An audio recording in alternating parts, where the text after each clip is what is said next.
What? Oh, that's me. Oh, the shocker. This week on the Reseller Locker Room podcast, 3 controlled actions plus some tips if you're a reseller. You might want to do it again. I was laughing. Oh, yeah, we're going to have to do it again.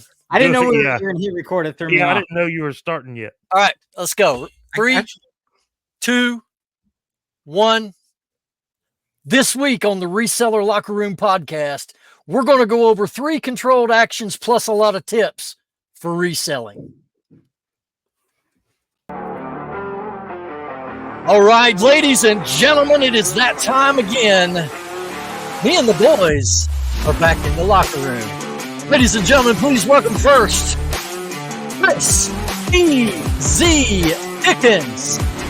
Followed next, Shane, Mr. Suda City Flips. To my right, bringing up the rear, the great bearded one, Alex Beard King Picker. And I am Ben, the Rocky Top Picker. Welcome into the locker room, gentlemen. Yeah, thanks, man. How we doing? What's up? Doing all great. right. Horrid week. I just Horrid blew my week. freaking eardrums out. Oh my gosh. Yes. So as we said in the intro, guys, we're going to talk about some 3 controlled actions or tips. However, you know, a lot of the things that we're going to give information on in this particular session, you can put into practical use. So who wants to kick things off and let's roll, guys? I got Tip 3. number 1. There you go. Tip number 1. Shout out J Ride Flips. He won my giveaway on my live show last night. It was a sticker pack, and I threw that one in there because he loved it so much. That's awesome. All right. Who wants to start us off? I got 3 plus a bonus tip. So you guys are really going to have to go back and pay attention to the thumbnail to understand what I'm talking about here with these tips. So tip number 1, first, go to school, get not 1, but 3 degrees in a topic that has nothing to do with reselling. That's tip number 1. Tip number 2, then go get a job in fast food to help pay off your school debt and not use any of your degrees and get fired because you're a crappy employee. Tip number 3, next, try reselling. Might as well try reselling. Then you will come to the realization that you're not really good at that as well. And the bonus tip number 4 is get a girlfriend that knows more and has motivation and knows actually how to resell and make her do all the work. So that is the 4 tips that I got for you guys today. Man, this is going to be a quick show. Oh, man, that's awesome, dude. Somebody we know has done every bit of that, right? I Yeah. believe so. Strange. Sounds Yeah. vaguely familiar. What a coinky dink. That's right. So, anyhow. All right. Well, who's next? Boy, this is going to be a fast subject tonight. I thought we were just going to do a round robin, but I didn't know Alex was going to dump on He us. done shot his wad in the first 2 minutes. So he's Anyways, done. you guys have a good show. Take care. He's done, man. Gone. One thing that I hear people asking about and complaining about is not being able to get Terapeak from their eBay app. And I found a way to find it in the app without going to a URL. So in the app, if you go to my eBay, hit the help and search Seller Hub, it'll bring it up. It'll bring up your full Seller Hub. You scroll over to the left, or actually scroll to the right, zoom to the left, swipe to the left, and you'll see the research tab. Hit that, and that'll allow you to use Terapeak, full Terapeak from your phone. Yeah. Well, I've used that a few times recently. You have to write in Terapeak and it'll pop up in the help. I think you told me right that, there. and I've been using it all the time now that it's on my phone. So that is actually a really, really good tip. I never have used Terapeak, and it's only because I don't find items good enough, I guess, that require it, because there's always things I find are always currently listed or and or have sold recently. So I've never actually Oh. needed Terapeak. I'll use it quite a bit for higher dollar items just to make sure I'm not leaving money on the table. You know, I mean, the search you're using is only going back 90 days. Mhm. So like a lot of items that are higher priced that don't have a whole lot sold comps, I'll do that just to do diligence and look, you know, and see what's going on. Oh, And I've seen a couple. that makes sense. I've made money on that a few times doing that. So Yeah, because it does. It used to only go back 2 years. Now it goes back 3 years of sold history. So Yeah. Yeah, an and that's important a tool. good reason to use it. I guess I don't find that good items, maybe. It's not even that, Yeah. but with books, like mine are long tail, so I want to see as much as I can history of that product, you know. I, that makes Yeah. sense. And I'm especially like if they're you. very rare, I want to see if at least sold, you know, once in 3 years. You know, like you, Shane. I don't use it either. I mean, just I do it the way you do it, but I mean, I it, think it's a great tool for those that need it, and I think that tip on how to find it quickly, while you're outsourcing and you don't have a computer with you or don't want to sit there and type in, a URL like you said, Chris. I Mhm. think it's a great tip for those that actually need it. Yeah, I Yep. mean, you know, sometimes I'll find something like I know this is worth something, and I can't find any sold comps. You know, excuse me. So I go into Terapeak and try to find something, and you know, sometimes I do. Sometimes I find some really good information. So all right. All right, I'm gonna bring this point up first, only because I recently, well, was it yesterday or today? I guess it was today. I dropped a video dealing with death piles. So for those of you that watch the Rocky Top Picker channel and you watch this, I'm gonna clarify a couple of points. I got all kinds of comments saying, well, death piles aren't necessarily a bad thing. I agree. If you do not or you cannot source very frequently, it is a good thing to have stuff on hand if you can't get out and source.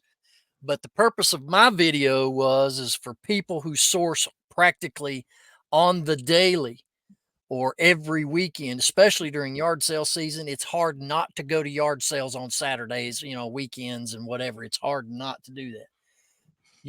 I just did not want my death pile getting any larger than it already has been. So that was the point of my video, is if you're a regular sourcer, blow through that stuff so it doesn't compile. So I wanted to make that point. So there you go. I don't know. Next. I agree that it kind of kills my workflow when I'm surrounded by death pile and just a mess everywhere. It's hard to Well, kind of get paralyzed with anxiety a little bit, and then I don't listen to you. It works on mentally. It works on you when you look around and you're surrounded with all this. You've got to do. You become overwhelmed. that's true. Some So people true. can handle it. I can't. I can't handle it. It drives me nuts. Yeah, I deal with it for a little while, and then I knock through it, and it's like, oh, I feel better. Yeah. Nothing wrong with stockpiling during yard sale season in the summer, because you want to have a lot of inventory to list up for holidays and winter time. I'm just saying, if you've got a death pile from last year, don't be adding to it this year. Try to blow through what you got last year and get it done. Inventory in, inventory out via listed. Well, and you leave stuff laying around. I mean, you run the risk of the comps changing on it. You know, I mean, or That's true. Or tripping and falling over it. Breaking always a risk. Yeah. Yeah. I'm surrounded by boxes of books, so I can't. That's Of course, exactly what I'm dealing with right now. If you sell anything that's broke, you can just throw it in a poly bag. It won't matter at that point. So that's how I do it, anyways. I know. I mean, regardless if it's broken yet or not, Hey, yeah. So death piles can be good if you can handle it. Not good if mentally you can't handle it. You need to blow through it and get them out of your way. So there. Well, all right. My first tip's going to be a quick one, and that's just learn how to negotiate. A lot of people are more timid, I guess, and maybe not as willing to get in and grind out a negotiation with the seller. But we're in this business to make money, and you want to try to get it as cheap as possible. I mean, yeah, you don't want to rip anybody off, but if their asking price is good, let it ride. But a lot of times, you guys know, you get out there and they want close to eBay prices for stuff. Yep. And that's when your negotiation skills come in.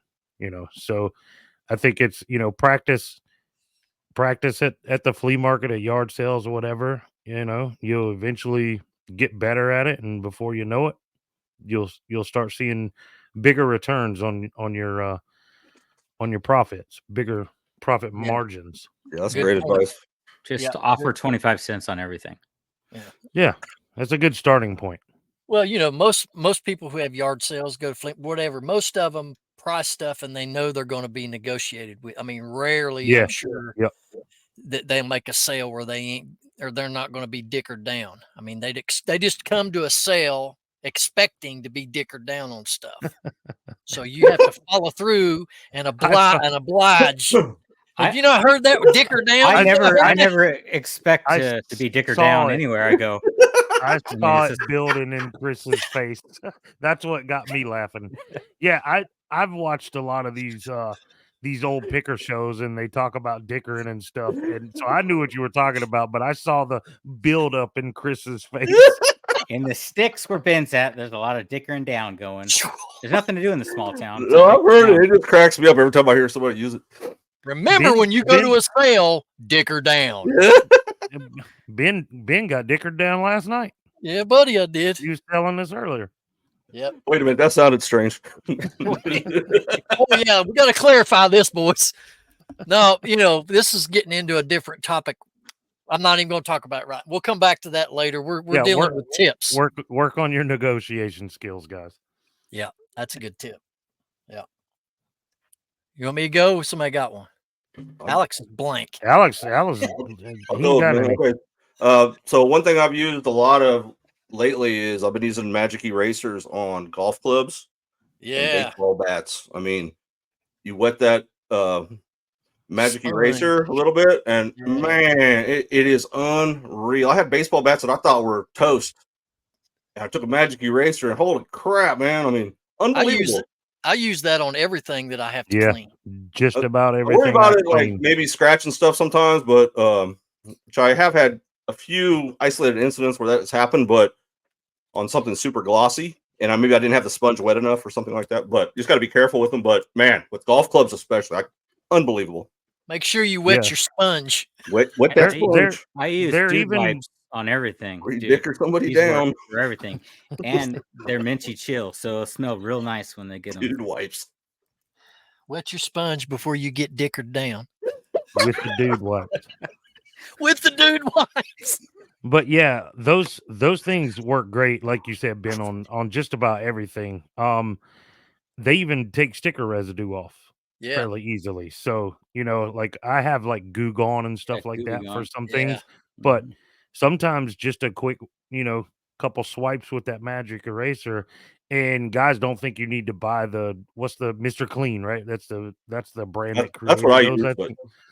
Yeah, there's some on Amazon, and we're not sponsored by Amazon, but Amazon, if you're listening, we're Right. we'll talk.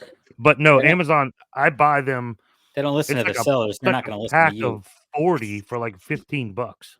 Yeah. That's Like a a deal. pack of 40 of them things, and they work just as good as the Mr. Clean. check it out. I tell you what, Speaking I of don't know what- adhesive, real quick, sorry, Ben. A little, if you're out of Goo Gone or you think it might mess up the finish, WD-40, man. I mean, I have yet for it to mess anything up, yeah. and that's my go-to Well, if I'm out of Goo Gone or whatever. For That's what labels, I a Scotty use. Pillar or a heat gun. So if you're doing Yeah, like retail arbitrage, guns a work. heat gun and a Scotty Pillar. If you wanna don't go- want I'm to buy a scared of the heat heat gun, gun, man. I use a hair dryer. that's what I was about to say. If you don't want to spend the money on a heat gun, take your wife's Yeah. hair dryer, works just as well. The heat gun, man, you'll mess stuff up. That magic You gotta be careful eraser, with it. that magic eraser and distilled vinegar on anything that has a battery compartment where the Yeah. contact plates or the springs in there, Hmm. scrub it and use distilled vinegar with it, and it'll clean those contact plates very, very well. I'm gonna try Oh, that. show. So if you buy something that's got some rust or corrosion, it'll take that right off. Sweet. I've tried the vinegar, but I was trying to figure out how to apply it. Yeah. Cotton swab or whatever. Well, if you'll take a piece of that magic eraser, cut it off, and then like wrap it around a toothbrush, and then just scrub the okay. contact with it or something. Yeah. Yeah. You can do it. Some of this I like it. crap's so tedious, man, when you deal with battery operated stuff. You know, you get it and it's looked like somebody took a big old dump in the battery compartment. Yeah. And you guys Yeah. I spend try not to hours. buy anything that needs work, but sometimes you get it home like, ah, shit, or I'll Well, shoot. sometimes you just get surprised. You get excited that you got this item in front of you and you forget to check the battery compartment. Oh, it's a POS. Now I got to deal with it. You know?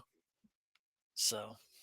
Alex and I are having a lighting competition. I'm trying to get my strobe light to go, but it's not working.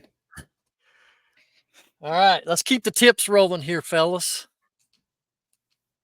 I got more. I got more. Go for it. I Go got for it. nothing as usual. So this may pertain to people who cross list most of the time or a good bit of the time, but pick the right marketplaces for your items.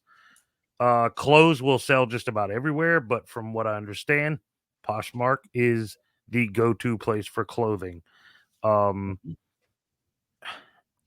Just certain items do better on other platforms. I only sell on eBay, Mercari, and whatnot, and you can sell just about anything on whatnot. You're just not going to get full price for it, but certain things sell better on other platforms. Do some research, find out which platforms you should be selling on. If you're listing something on eBay and it's just not moving for you, that may not be the marketplace for that specific item. Do a little bit of research, find where you should be selling it. It may be Grailed, it may be Depop, it may be you need to have a yard sale. Check your rear view. I think you're getting pulled over, Shane. I am. By the way, I want to tell the viewers, do not adjust your TVs. Your split screen is both Chris and I are wearing white. The other two on this side are both wearing black. So we're bringing the Reseller Locker Room podcast to you in black and white and multicolor strobe. So if you have strokes or you have any kind of a thing that make you freak out over flashing lights, we warn you now. Insensitive. We just lost some observed that me and subscribers. Chris are both wearing white and you guys are both wearing black. I know. Now our channel's segregated and people are leaving. That's right. We're a diverse channel. That's right. That's right. All right. Good tips so far. What else you guys got? I mean, we could really go on forever on Well, yeah, I mean, there's so many good tips out there. I know everybody uses everybody knows about the custom SKU or the custom display area in a listing. And what I use it for, I use it on every listing, and I use it for actually I put my cost of goods in there, and that really helps me in many ways. The main way is when I'm receiving offers, I can quick look and see what I have into the item if I don't remember. Next, I put the date that it's listed, and that really helps me when I'm doing my end and sell similar, or even when I get offers, it reminds me how long it's been there. And then I do my inventory location. So I use it for 3 different things. And I'm not sure what the field max is, but I mean, I think you can use quite a bit of characters in that. Well, That's pretty smart, though. I've seen people put their cost of goods in there, but not the date. Like that's interesting. That's pretty genius, actually, because like you said, if you get an offer and it might seem kind of lowball, but then you see it's been listed for 2 years. Well, and the other way I use it doesn't look so bad anymore. Right. Yeah. The other way I use it is, sorry, I keep cutting you off. No, you're good. The reason I use the date also is I end and sell similar. So you don't always get an accurate reading of when you actually listed the item. Yeah. It doesn't always reset it, but most of the time it does reset it. So it's a little confusing, but that is an end all be all tell to me when I listed it. Now, what you just said makes sense because I'm thinking if you go into your active listings, it shows you when you started the listing, but that'll change when you end and sell summer. So you put the original list date in your SKU. Yeah. OG. Okay. Yeah, I put those 3 things in. And when I started doing that, man, I mean, it really does help me. That's it's a good tip. And then it helps me on YouTube too, because when I'm doing my my screenshots of what sold, you see what I paid for right there, my cost of good right there. So. Yeah, and Matt's Profit Pursuit was the first person I saw that did that. He always had his cost of goods in his custom SKU, and I was like, man, that's really smart for the offer. In my opinion, that's a dang good reason to put it in there is for when you get offers. You can, and I gotta give props. You're not going to forget. To Julian, the Bearded Thrift Machine, I saw him talk about putting his date on each listing, And something sparked when he said, I was like, oh man, that's what I got to do. Makes total sense. So, He thanks, usually Julian. comes in my live show every Monday night, and he was a no-show last night. Dude, my Mondays have been filling up. I haven't been making it into your show either, dude. Sorry, bro. Yeah, I know, me too, bro. I know. It's all good. I just cry myself to sleep every night when you guys don't show up, but it's all We good. still love you. I had I've not even done a live on my channel in a month, and nobody's even said anything. So I won't even be doing it anymore. I've wondered when you were going to do it again and who your guest was going to be. I'm always interested to see I was missing it because people bring on their channels. Yeah, I'm missing it because man, I'm friends with everybody you've had on your lives. And we're all like a little. We're kind of like a little. Or most of us are like a little clique, man. Honestly, everyone that's been on my live have become a clique now. Pretty much, man. That's true. I'm a clickbaiter. No. Yeah. No, we have another clickbaiter on the show. I'm gonna dicker you down. We have somebody else that does clickbaits on the show. That's me. Apparently. Well, let me tell you something. I watched a video today. If it ain't clickbait, I don't know what is. And that's our good friend and loyal Patreon, Wolfman Goodies, Mr. Chad. Go read his title of his video. Saw something about a death pile. I didn't watch it yet. Let me clear up my clickbait because it's kind of true. I did buy something illegal. I was just smart enough not to actually put that in the video. So your flea market trip, that thing took off. Yeah, because it wasn't for clickbait, I would never get views. I was going to call you afterwards. I had so many comments. So this is clickbait. My response is, well, I'm just smart enough not to put what I bought. I didn't film it at all. Somebody got real serious about giving you advice on that. I was reading the comments, like, geez. Oh, they're gone. I watched the video, but did you delete the comments? I was going to say I need to go back and read your. Yeah, I deleted one of them. The guy kept going on and on. I was like, this will just make him more mad if I actually block him completely. So he'll go back and see that no one's responding to him. So I just should have kept it. And you could have read it here because I would have loved to have seen that. I tried to explain how it wasn't technically clickbait because I did buy something illegal. But it's just in the beginning of the video. So it's like, you did buy something. Like, what did you buy? I can't talk about it. Why? Because it's illegal. Illegal how? Illegal on eBay or illegal from a law standpoint? From a law standpoint. He bought illegal items he can't talk about publicly. Anyways. Back to the tips. I'll be sending your new wife shortly, Ben. In about a week, she'll arrive. I'm going to write a book. The Southern Resellers Vocabulary Book, and it'll help explain all these words that I tend to spin out of my mouth throughout the year. There you go. Anyway, is it a gun, Alex? I cannot say. Well, now we're going to have to turn this show off because I want to know what it is. Put it over in chat. I want to know what it is. I know. I'm curious too. Yep.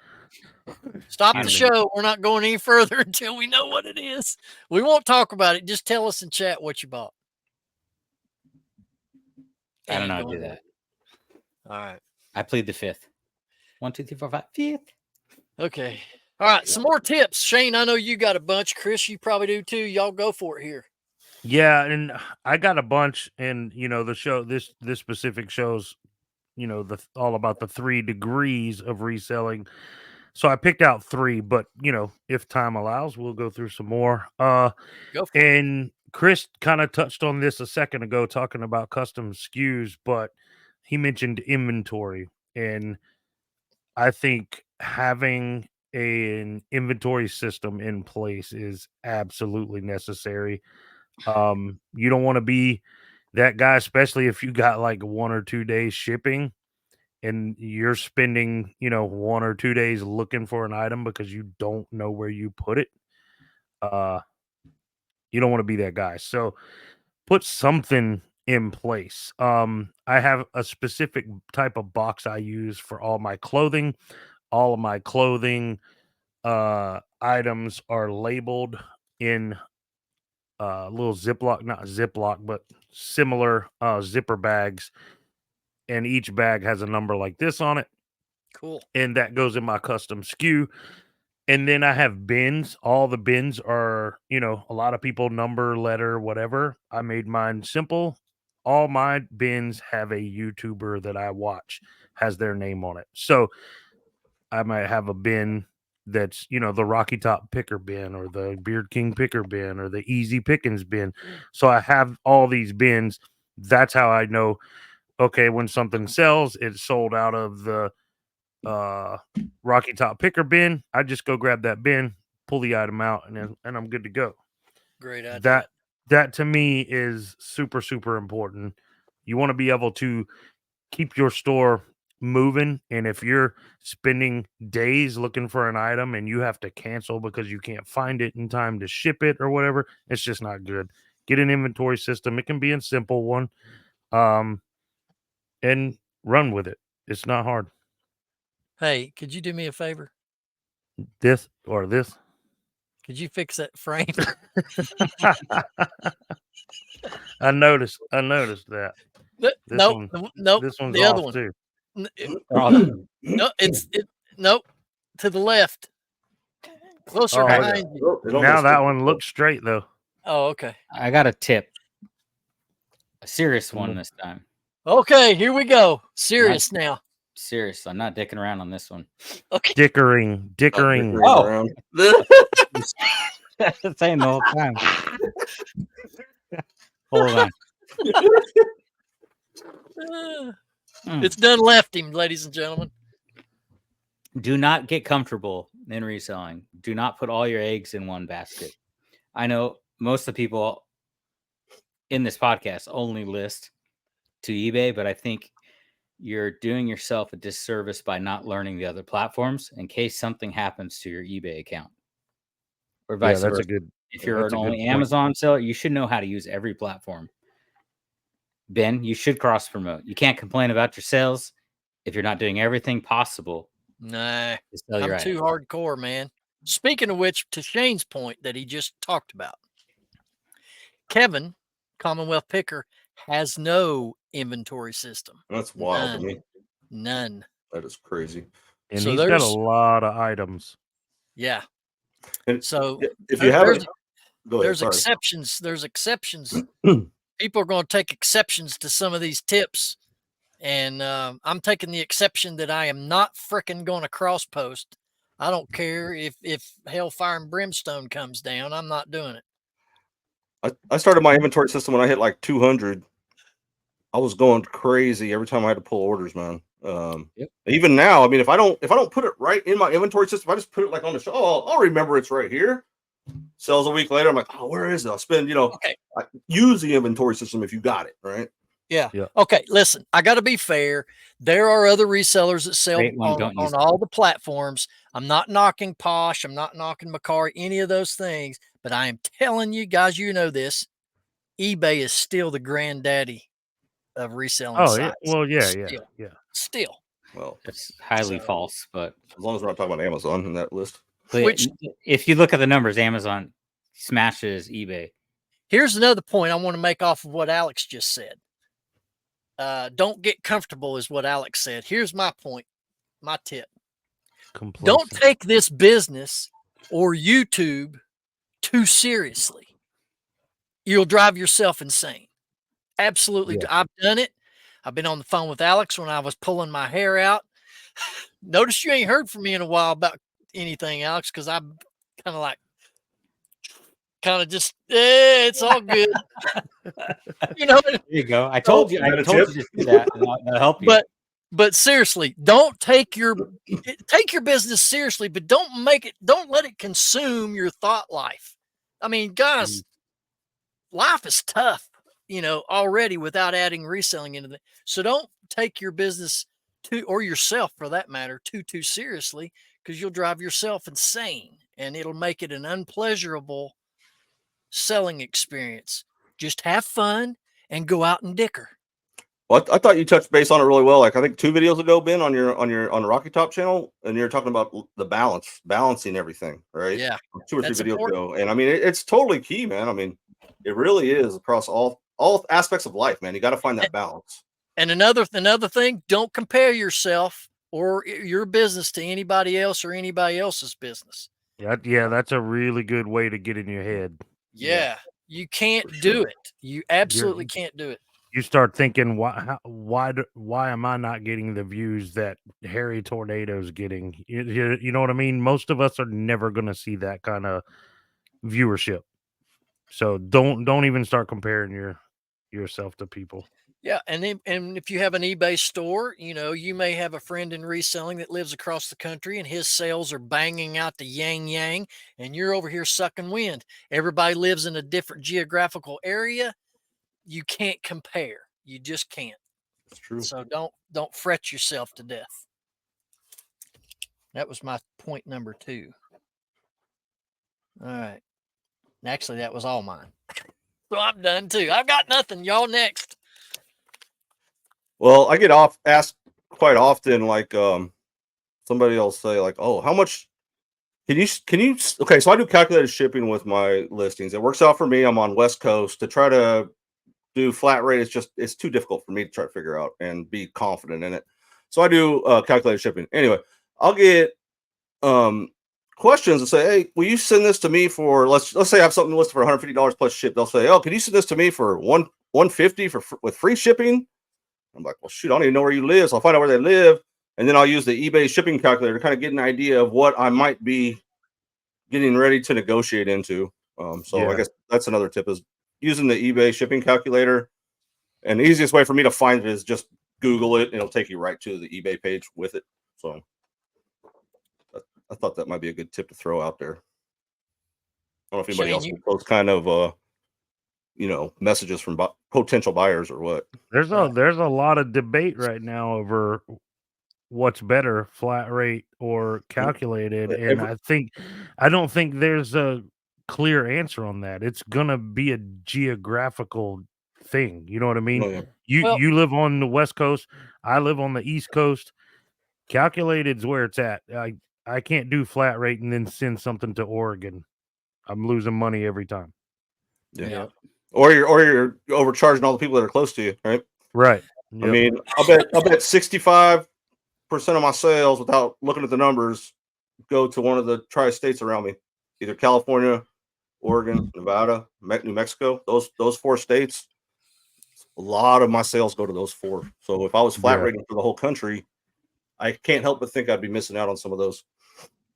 Well, we touched on that just now. So let's talk about something that broke out a couple weeks ago by Casey Rockstar Flipper, where eBay is sending out emails that I think on the 15th of May, they're going to pass on the shipping discount to your customers, and you have the opportunity to opt out of that.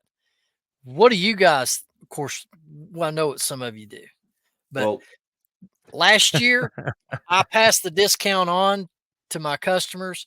And then when I started totaling up my sales, and I was realizing how much money I was leaving on the table, and I quit doing it.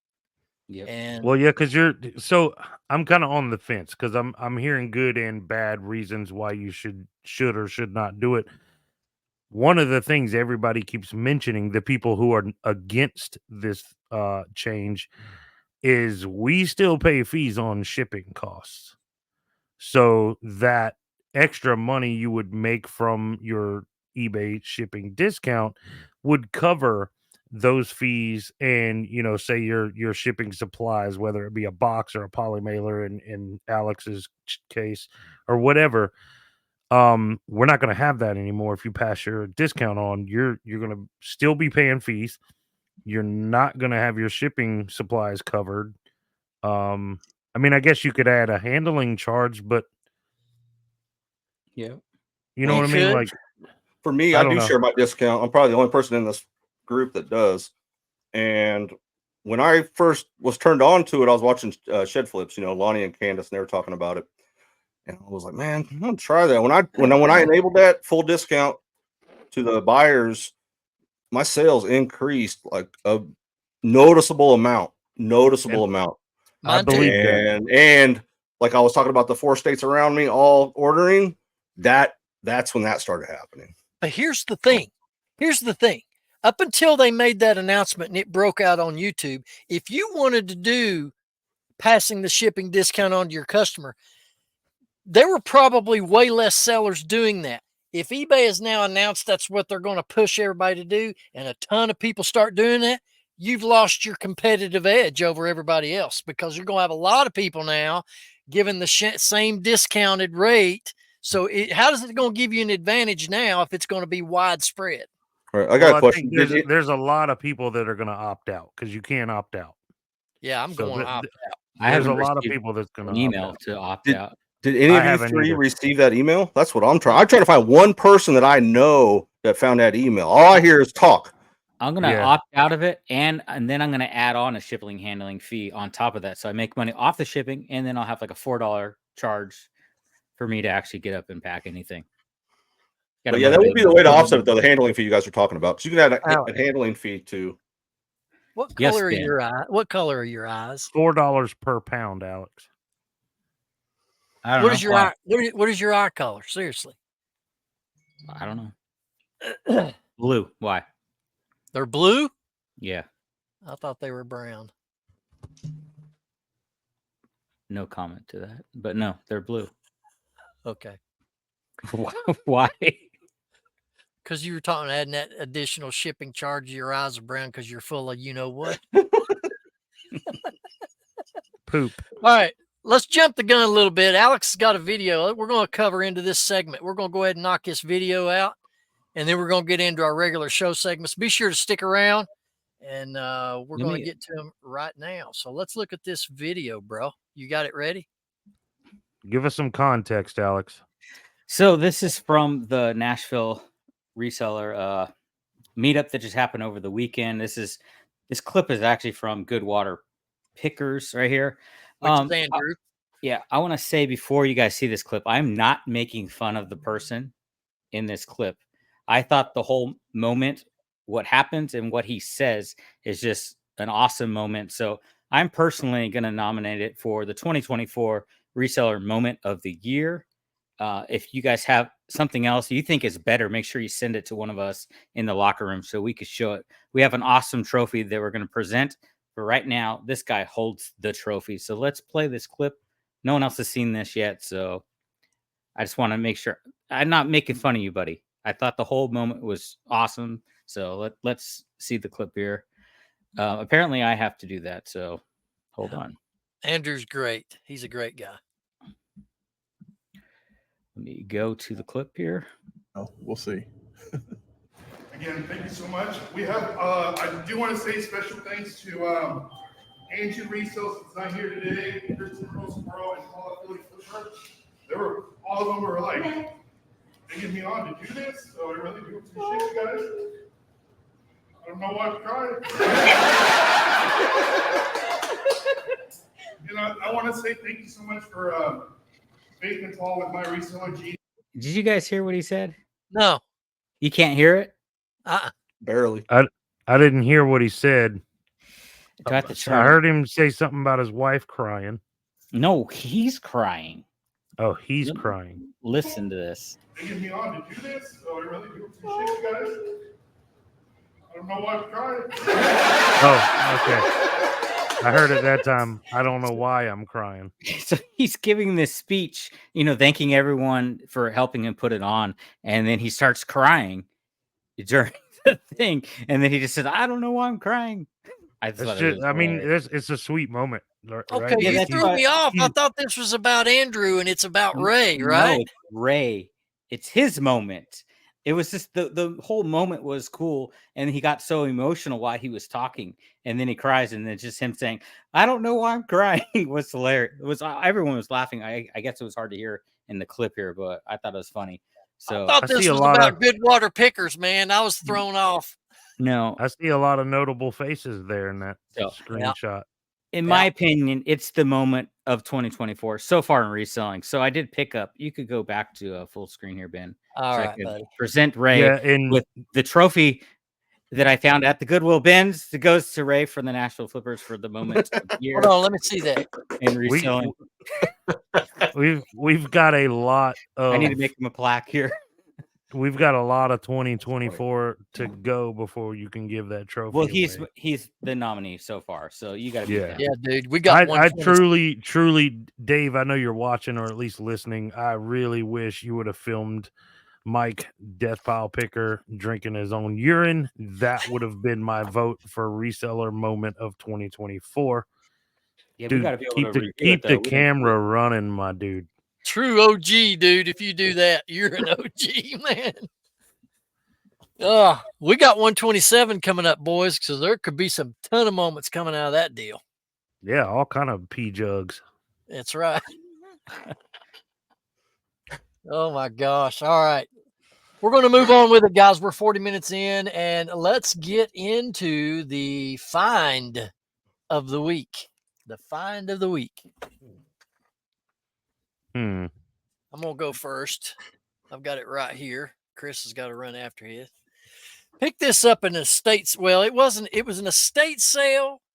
This husband and wife, it was his mother's house, and they were selling everything instead of hiring an estate company to do it for them. They had a bunch of these, but they were too high on some of the other ones. So this is a light ceiling light shade. You see, it's got the wagon wheel and the cowboy and the ropes on it. And this is like from I think he said early 60s. And he had a pair of them. And I thought he's going to be too high. And he says, you can take both of them. Would you do $20 for the pair? And I said, heck yeah. Comped, sold last month on the 24th of April, $129.99 for one. Wow, Nice. that's cool. For $10. Wow. That's great. Yeah. Well, I was at a sale this weekend, and I bought a bunch of manga books, some comic books, some media, and then I asked the dude about this book when we were tallying up, The Hobbit. and he said, "Oh, just throw it in there. It'd be fine. That's cool. We'll just throw it in there." So okay, sweet. And I'm not a book guy, so I get home. I looked it up, and this version right here is worth like $100. I'll give you five. Yeah. $5. What's that? So I'll give you five. Get it five, get it five, get it five, get it five and a half. Yeah, get it five, get it five, get it five and a half. $6. Oh, you'd be excited about that one, Alex. The book. It's a book. It's a good book too. Yeah, I was excited about it. I was excited. Man, all right. So I found this at the thrift store. This thing's so fragile. As I was going to pick it up to show you guys, I broke another piece off of it. Oh, damn. So I love that. I just Stop broke touching it. him off right now. So I found You these for $9 each. They are, Is that Jiminy Cricket? yeah, I just Jiminy flicked them right off there. That's Disney stuff. So this is hand numbered, a Disney item. These sell for $350 brand new. I saw listings with that are damaged like mine are because they're missing a couple pieces. Still selling around 125, and I got 3 of these at $9.99 each. That's killer, dude. So Yeah, those that's are awesome. really cool. Super fragile though, but that was probably the best one right there. Until I broke. How many did you get? 3. 3. That's killer. What you got, Shano? All right. Excuse me while I whip this out. Uh-oh. All right, seriously. Well, I'll whip it out. He's gonna dicker. My good friend and yours, Flippy McFlipperson, gave me these vintage In Search of Tomorrow Yeah. documentary posters. I don't know if you Yeah. guys remember this. Yeah, But there's 3 of them. that's cool. And they're not the full size. They're a smaller size poster. Yeah. So they're all from the documentary. They're after doing some research, I think they came with like this special collector's edition copy of it or something. Oh, that one's sick. Yeah, Yeah. this one's the cool one. I'm trying to like do one of these. That's cool, dude. So going back But to look at last week's all show, that would be something I would keep right there. Yeah, and he gave them to me. He hit me up and he was like, "Yo, I got these movie posters. I think they're right up your alley. You know, these posters on my wall." He he knows this is the kind of stuff I like, and I think he only paid it. I think he told me $2 or $3. Now he gave me these months and months and months ago, and I forgot about them. And whenever I was prepping for my Whatnot show, I found them. And I was like, oh, those, I forgot about these posters. So, but now I have to make a decision. I sold a bunch of hats. I met your challenge. I sold 17 hats Saturday, Cool. including some of them from my personal collection. What did And the it hat go for? I missed it. it's no one bought it. Can you believe that? Really? You I let- even you put it up for sale? I didn't think you I were going to did. sell that. For a $4 start, not one person bought it. I could not believe that one didn't go. But the people who were in there were vintage collectors mainly. So they were looking for vintage 80s patch hats and stuff. So I sold a lot of that kind of stuff. Yeah. But yeah, so the it hat is still sitting on my Well, Wow. my table over there. I think you should keep the posters and hang them up crooked, obviously, on your wall. Keep them. Yeah. But those I don't know if you guys are familiar with In Search of Tomorrow, but that was a cool documentary about sci-fi back in the days. And yeah, those posters are freaking cool. I've never seen them before until he gave them to me, but they're worth, I think, if I remember correctly, I haven't comped them out since he gave them to me, but I want to say for the set of 3 it's like $100. Nice. Yeah. All right. Sale of the week, gentlemen. I sold within a week remember the typewriter? I think I sold it for $69.99 plus shipping. Hold it up there again. Let's see. Okay, yeah. Yeah, I had it for 75. I sent an offer for $69. That sold. So that was taking up a lot of room. This is what I sold.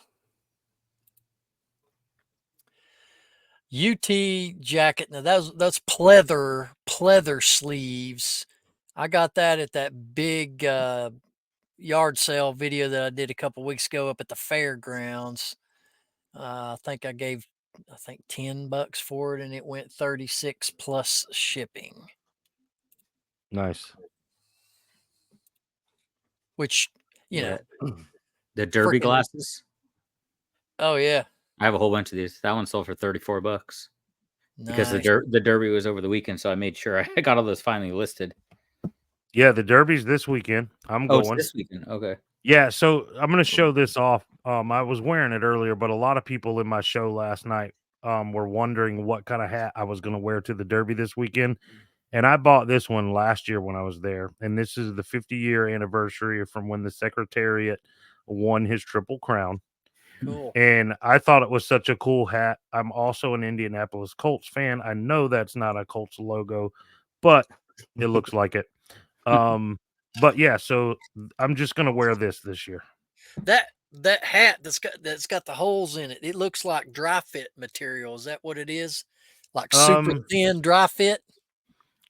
It's I don't know. It's supposed to just be more breathable.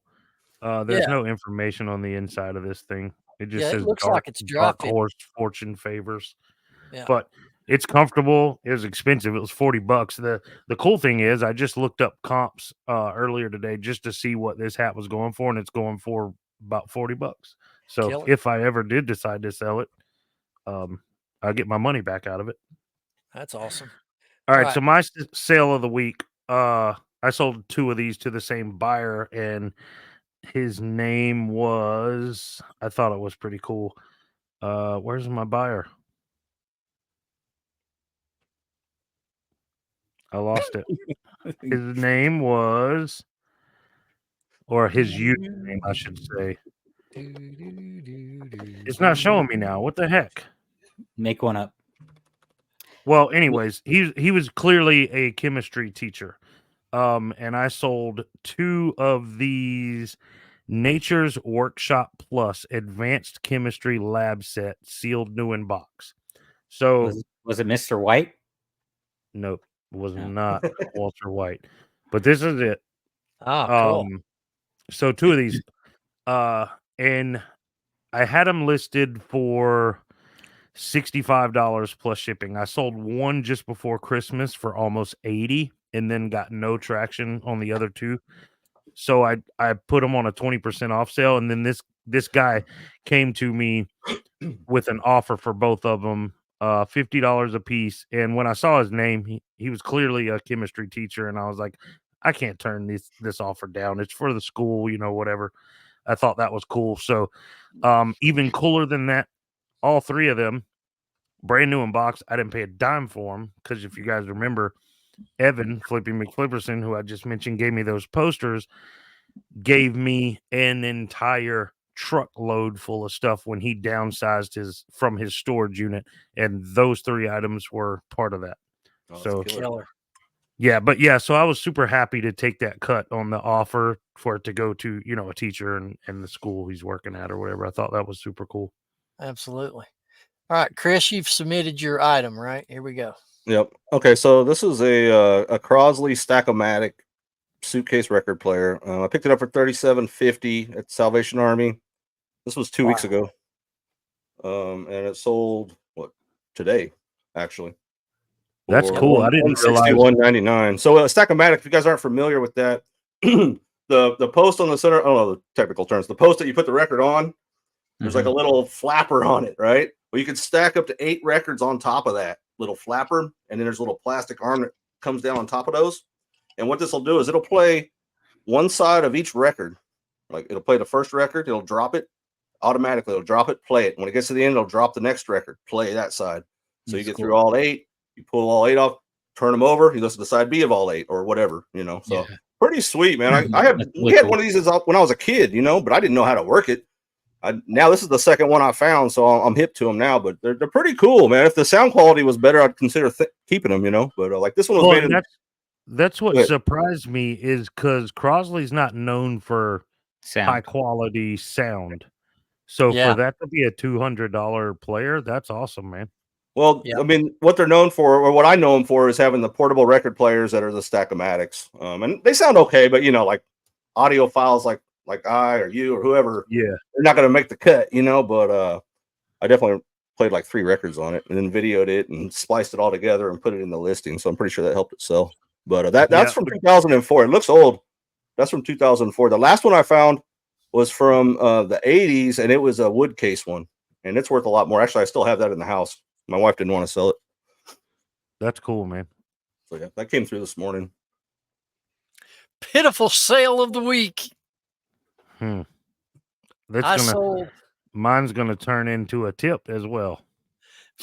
Mine's gonna roll into the next segment. So I've sold a Matchbox Indiana Jones diecast car. $5. That's my pitiful sale of the week. I got a book for $4.49. So my lowest sale of the week. Okay. Go ahead, Chris. I'm pulling mine up because I want to be accurate. This was a Star Wars figure that I bought from a buddy. I bought like a bulk of Star Wars figures. That's your most pitiful sale? Well, just hold on. Just let me do the math. Give me a second here. Don't get all worked up yet, man. Hold up. So I paid $3 for it. Okay, it sold for $16.19. All right. Now, once the dust settled, there was $10 left. Take my 3 out. It's only $7. So made $7 off it. That's my pitiful sale. All right. Okay. Tip number 7, or however many I've given. Don't just list your items and forget about them, because weird things happen on eBay that shouldn't happen on eBay. I sold a Bible, brand new Bible, for $15.90. Took an offer. I'm like, I only got $1 into it. I'll take it. I only had it listed for like $17. I don't put free shipping on anything. This Bible was listed free shipping. Uh-oh. Not only was it listed as free shipping, it was not listed in the book category. It was listed in a shit. collectibles category. So this 3-pound Bible shipped to Las Vegas on my dime, not under media mail, but under calculated shipping. So after $2.53 transaction fee and an $8.02 shipping label, I earned $5.35. And it should have been much higher. But yeah, check your listings, guys, because I don't do free shipping, and I clearly sold similar to someone else's, and they had that thing in a collectibles freaking category, religious collectibles. All right.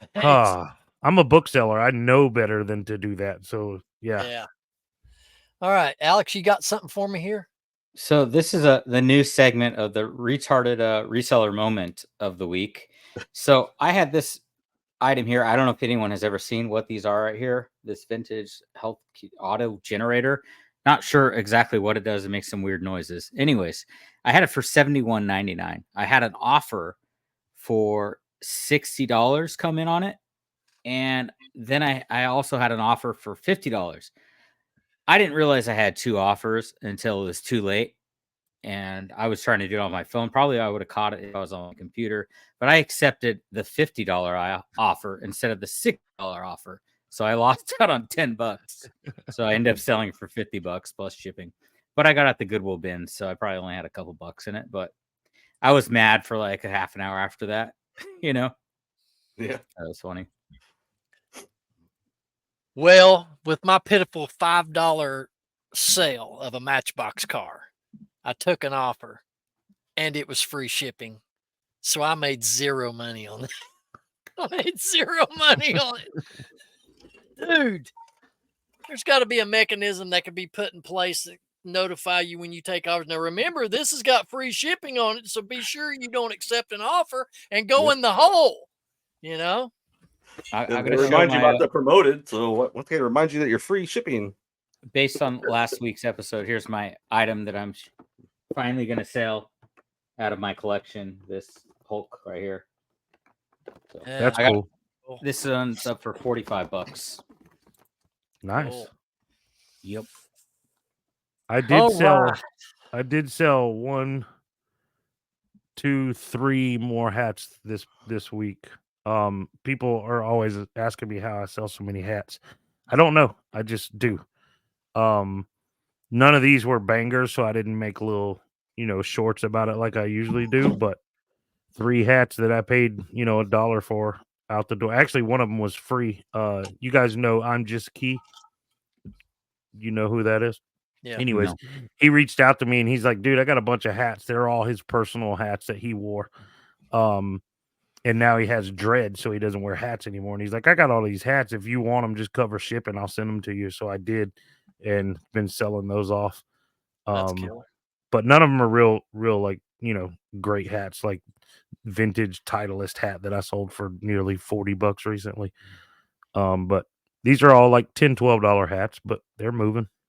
Cool. All right. Chris has sent a freaking laundry list. All right, so these are all the minifigures that I listed this week out of my collection. Nice. So they range from like $36 to $50 each. Wow. But I actually sold a group of minifigures. I sent a picture to Alex when I was talking to him earlier this week. I listed a set of series 15 collectible minifigures that I found in a tote of stuff my daughter was playing with, and I don't know. I don't even remember having them. I pulled them out. There was like I think there was 13 of them. They sold for $65, so that was pretty cool. Heck Right yeah. on. So Dude, this was you my gotta end love of selling my collection here. You gotta love selling little old things like that, dude. I mean, geez. Easy shit. Yeah, something this big and you get $40, $50 for it. That's killer. Takes no space. I picked these up at a yard sale Saturday. Dude, let me tell you what. This costume jewelry stuff, and she even told me there's some real gold and silver in there. Oh, They're wow. liquidators, and they were set up where I went. And I mean, there's everything. $1 a bag. I cannot wait to go through these That'd be things. fun. Look Get like your only magnet ready. look like only one of those bags jiggled though. Yeah. We're not going to talk about that. Nope, not going to talk about it. All right. It's that time. We got to tell everybody about the 127. We say it every week because it's getting closer every week. Coming Go to fast. coming quick. eventbrite.com. Yep. Go to eventbrite.com. Picking on the Plateau. We've partnered with the Two Old Guys Reselling podcast channel to put this meetup on in Crossville, Tennessee. The main meetup is Friday night, August 2nd, starting around 4:30, a pre-meet and greet, followed by a home-cooked meal, auction, giveaways, meet all your favorite YouTubers that are going to be there. Night before, we got a bowling tournament, the Reseller Locker Room Bowling Tournament. You don't have to be great at bowling. You can contact any of us at our social media platforms or even leave us a contact info right here on this channel in the comments, and we'll get you signed up. It'll just be the cost of whatever it costs you to rent the bowling shoes. We're going to rent 2 lanes, and then we're just going to make a fun night of it. It's got a bar in there if you want to partake of the liquid courage or whatever, if that's your thing. If it's not, that's fine. Anyway, that's what's going on there. And then, the after party after the meetup at the Locker Room House. So there's a lot coming here, guys. It's going to be quick.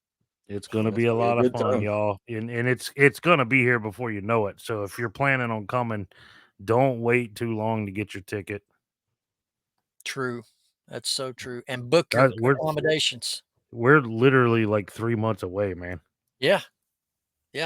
I think we'll sell out as it gets closer. I mean, a lot of people can't plan that far ahead to be buying, in the last month. Yeah. Let me tell you, if you went to the Nashville thing and you thought that was great, come to Crossville. I'm telling you, you won't be disappointed. I guarantee it. Hey, we want to say on behalf of me and the guys, we want to thank all of our paid members. We do have memberships here to the channel, and we want to thank our Skybox members, Wolfman Goodies, which is Chad. He's got a YouTube channel. Go over and subscribe to the Wolfman Goodies channel. The Trash to Cash podcast boys, a Skybox member. Appreciate them, even though they don't contribute to anything. We still appreciate them. And our good friend Mike Camperelli, an MVP member to the channel, and then Keith Vintage Sports Flips, also an MVP member. He has a YouTube channel as well, Vintage Sports Flips. If you want to become a member to the Locker Room, and we have 3 different membership levels, you can get that link down below. Click on it. Whatever you would like to do, anything you want to do is appreciated to show your support for this channel, for us, and the time that we put into making this program informative or entertaining or both. We appreciate you doing that. We invite all of you to become members to the Locker Room. All right. Well, we went through a lot of information, guys, in an hour and 3 minutes. Anybody have anything else you'd like to share? No, I think I cover. I mean, I still got 2 pages full of tips. We can keep going, but Well, let's go. no. Let's roll out 5 more real quick. 5 more. Yeah. All right. We'll do it real quick, rapid fire. I'm not going to give explanations. All right. This is going to pertain to listing. Take amazing photographs. Be super descriptive. Sorry. Network, advertise, get out there, share your store links, whatever you got to do, network, get your store in front of more eyes. Research the market, right? So I think one of the guys earlier said that, if you sit on your items too long, the value may drop. It may rise. So, research the market. Don't let your items sit idle. What is he reading? Pay attention during class.